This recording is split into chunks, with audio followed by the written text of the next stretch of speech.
કેમ છો વાલા બાળકો? મજામાં ને? મજા રહેશો. પાવર ઓફ મેથ્સ યુટ્યુબ ચેનલમાં આપનું હાર્દિક સ્વાગત છે. મિત્રો, આજે આપણે ધોરણ 8 ની અંદર રાશિઓની તુલના આપણે પહોંચ્યા છીએ સ્વાધ્યાય 7.2.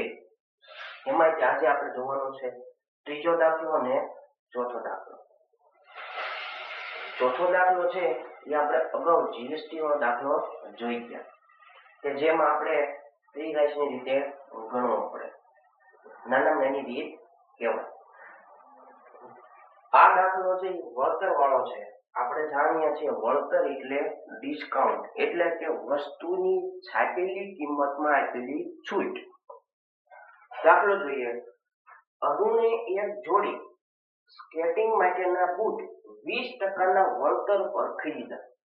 અરુ નામનો છોકરો છે જેને 20% વળતર આપવાનું છે, એટલે કે દુકાન વાળો એને 20% વળતર આપશે.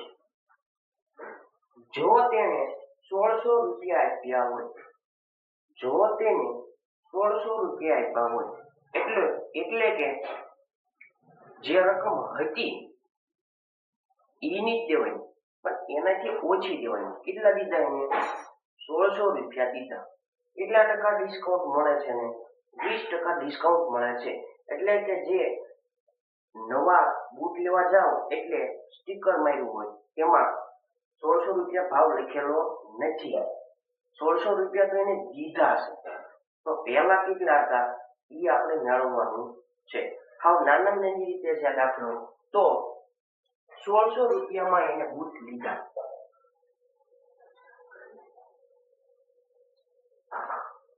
1600 રૂપિયામાં એને બૂટ લીધા. હવે કેટલા ટકા ડિસ્કાઉન્ટ છે? તો કે 20% ડિસ્કાઉન્ટ, એટલે કે આપણે 20% ઓછા દેવાના છે. હકીકતમાં આપણે તો 100% દેવાના જ હતા. કેમ? કારણ કે જે દુકાન છે ત્યાં કોઈ ઓફર ચાલતી નહોતી. જો ન ચાલતી હોય તો 100% આપણે દેવા પડે. વાત સાચી છે. પણ ત્યાં દુકાનમાં ઓફર હતી 20% વળતર, એટલે કે આપણે 20% કેવા દેવાના? ઓછા દેવાના. આપણે દેવાના કેટલા હતા? 100%, પણ આપણે 20% ઓછા દઈશું. તો 20% ઓછા દેવી તો આપણે દઈશું કેટલા ટકા? તો કે 100 માંથી 20% કાઢ નાખો, કેટલા થશે? 80%. એનો મતલબ આપણે કેટલા ટકાના પૈસા દેવાના? 80% પૈસા દેવાના. 20% છે, કુલ ટકા કેટલા નીકળે? 100. કોઈ ઓફર ન હોય તો મારે કેટલા ટકા દેવાના? 100% દેવાના. પણ ઓફર હતી 20%ની, તો 20% મારે ઓછા દેવાના. પેલા 100 દેવાના હતા, હવે 20 ઓછા દેવાના. તો 10 કેટલા? 80%. એટલે જે ભાવ છે એ કોનો છે? 80% નો ભાવ છે. બરોબર. હવે છાપેલી કિંમત એટલે કોઈ જાતનું ડિસ્કાઉન્ટ નહીં, એટલે મારે 100% દેવો પડે. હા, 100% 100% બરાબર એની કેટલા રૂપિયા કિંમત થાય? જે છે આ ત્રિરાશિ મુક્ત આવડતી હોવી પડે. હવે ગુણાકાર 1600 ગુણ્યા 100 છેદમાં 80. 0 0 ઉડાડી દઈએ. 8 ના ઘડિયામાં 100 આવે. હા, મિનિટો આપણે પાછળથી ચડાવી દઈશું. 8 દુ 16, એટલે જવાબ આવ્યો 20. બચ્યું શું?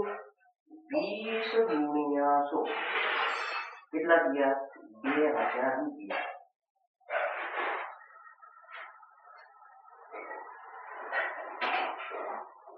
પેલા બૂટ કેટલા રૂપિયાના હતા? 2000 રૂપિયાના હતા. જેમાં 20% વળતર મળે છે, એટલે તેને દેશો કેટલા રૂપિયા? 1600 રૂપિયા આપશો. તો ત્યાર પછી મેં 5400 રૂપિયામાં હેર ડ્રાયર ખરીદ્યું, જેમાં 18% જીએસટી લાગ્યો હતો. જીએસટી વાળા દાખલા હોય તો બે યાદ રાખવાનું, આ બાજુ લખવાનું જીએસટી વગેરેનું, અને અહીંયા લખવાનું જીએસટી વાળું. એટલે કે જીએસટી પહેલાની કિંમત, આ જીએસટી પછીની કિંમત. અહીં પર આવે મૂળ કિંમત, ખરી કિંમત, છેલ્લી કિંમત, પડતર કિંમત. અને અહીંયા સંખ્યા કેવી હોય? મોટી હોય. રેડી? 5400 રૂપિયામાં હેર ડ્રાયર ખરીદ્યું, જેમાં 18% જીએસટી લાગ્યો હતો. તો જીએસટી પહેલાની એટલે કઈ બાજુ હોય? તો આ બાજુ પહેલાની કહેવાય. આને કહેવાય પછી. આપણે મેળવવાનું છે શું? પહેલાની કિંમત મેળવશે. આ સાઈડનું મેળવવું છે. જીએસટી નો દાખલો હોય તો 100 રૂપિયાથી ધારીને સ્ટાર્ટ કરવો. માની લો કે જે હેર ડ્રાયર હતું એ 100 રૂપિયાનું હતું. કેટલા રૂપિયાનું હતું? 100 રૂપિયાનું ખરીદ્યું. હેર ડ્રાયર છે પહેલા શું ભાવ હતો એનો? 100 રૂપિયા તો માની લો. પણ કેટલા ટકા જીએસટી લાગતો હતો? 18%. એટલે કે 18 રૂપિયા વધારે. પેલા કેટલા દેવાના? 100. વધારાના કેટલા દેવાના? 18. દેશો કેટલા? 118 રૂપિયા. એટલે કે જીએસટી લાગી જાય તો કેટલા રૂપિયામાં હેર ડ્રાયર થાય? 118 રૂપિયામાં વેચાય. પણ અહીંયા એવું કે છે 5400 રૂપિયામાં હેર ડ્રાયર ખરીદ્યું છે, જેમાં 18% જીએસટી લાગ્યો હતો. તો આની પાસે નથી, આની પાસે હતો. તો પહેલાની કિંમત હંમેશા નાની હોય. તો 5400 રૂપિયા છે એ હંમેશા અહીંયા મૂકવા પડે.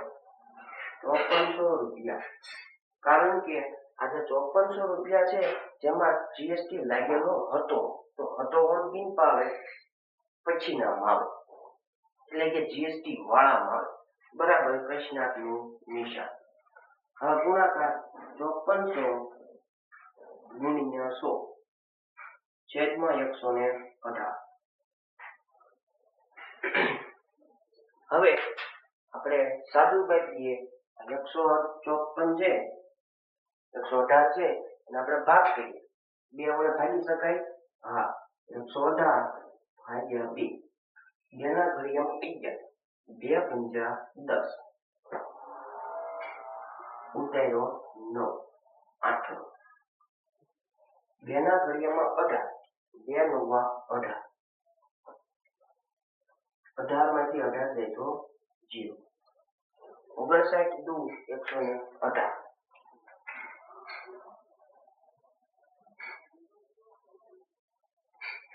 હવે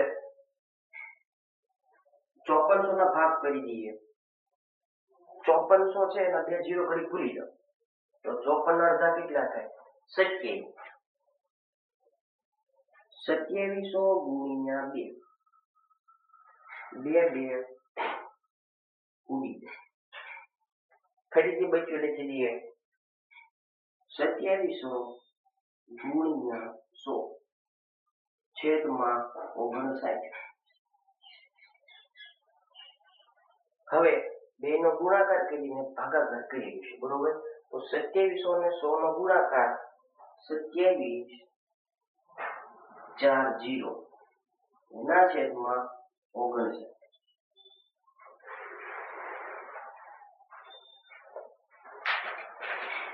હવે બંનેનો ભાગાકાર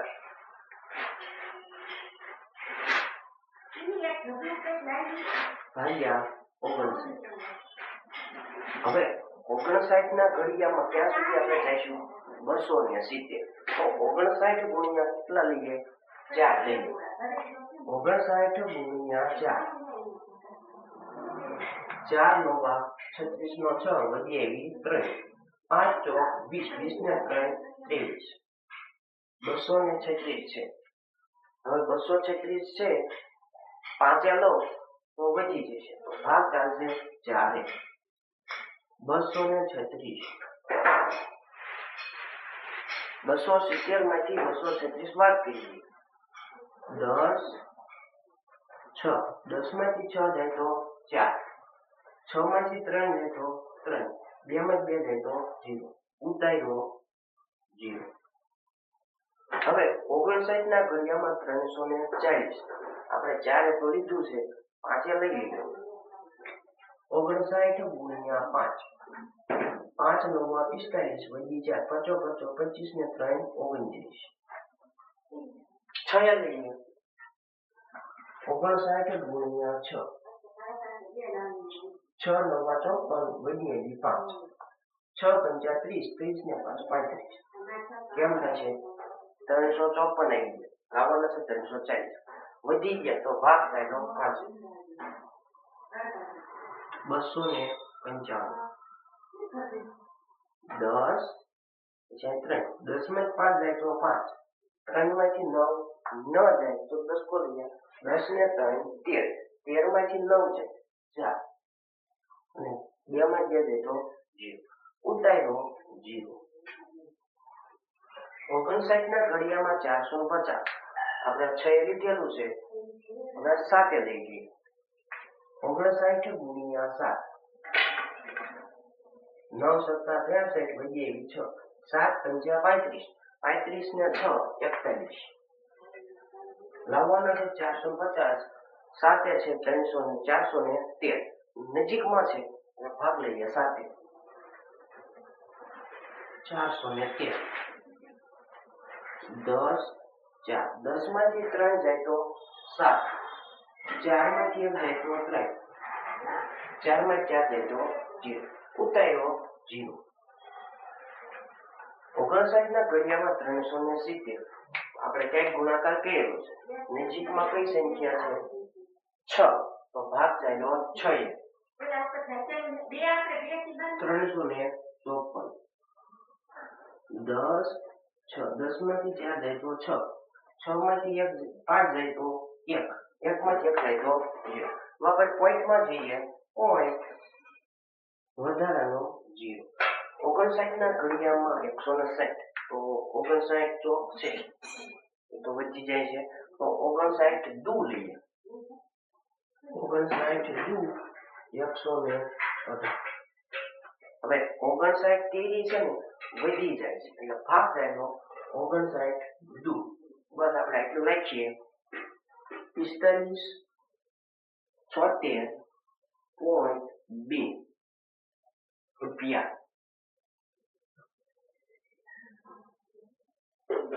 એટલે કે જીએસટી પહેલાની કિંમત હતી 4576.2 રૂપિયા હતી બરોબર જેમાં 18% જીએસટી લગાડો તો 5400 રૂપિયા ભાવ થયો મિત્રો ચેનલને લાઈક અને શેર અને સબસ્ક્રાઇબ કરવાનું ભૂલતા નહીં તમારા મિત્રોને પણ વિડીયો શેર કરજો જે છે અહીંયા સાદુરૂપ છે સાદુરૂપ જો તમને ઉડાડતા આવડતું હોય અને ભાગાકારના દાખલા આવડતા હોય તો આ દાખલો સહેલામાં સહેલો કહેવાય